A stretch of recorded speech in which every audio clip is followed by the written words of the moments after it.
এই চিন্টু বাক বাক বাক আমাদের কাছে আসবি না, আমাদের ভিতরে ভূত আছে।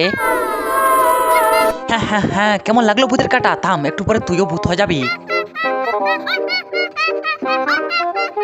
এত বড় সাহস তোর, বারণ করে সত্ত্বেও আমাকে ধরছিস। দাঁড়া, আজকে তোর উপরেই কালা জাদু করবো। এখনো সময় আছে চিন্টু, বাড়ি চল যা, তোর ভালোর জন্যই বলছি।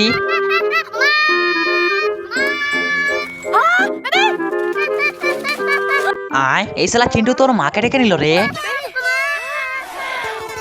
হ্যাঁ হ্যাঁ হ্যাঁ, মালকিন কেমন লাগলো ভূতের কাটা? থামো, একটু পরে ভূত বেরোবে, তখন বুঝবে টেলা।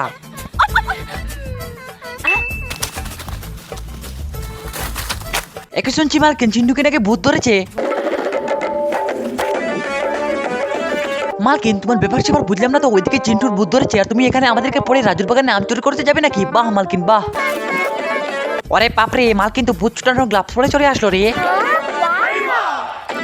কি বাবু, আমাকে দেখে তোমাদের ভূত ফেটে গেল নাকি? মালকিন মা বেটা তাড়াতাড়ি এখান থেকে পালাও, নইলে এক্ষুনি ভূত চলে আসবে। বন্ধু, তুমি কি কখনো এরকম ভূতের লেবু দেখেছো? কমেন্ট করে জানাও, আর ভিডিওটি থেকে লাইক করে চ্যানেলটিকে সাবস্ক্রাইব করে দাও।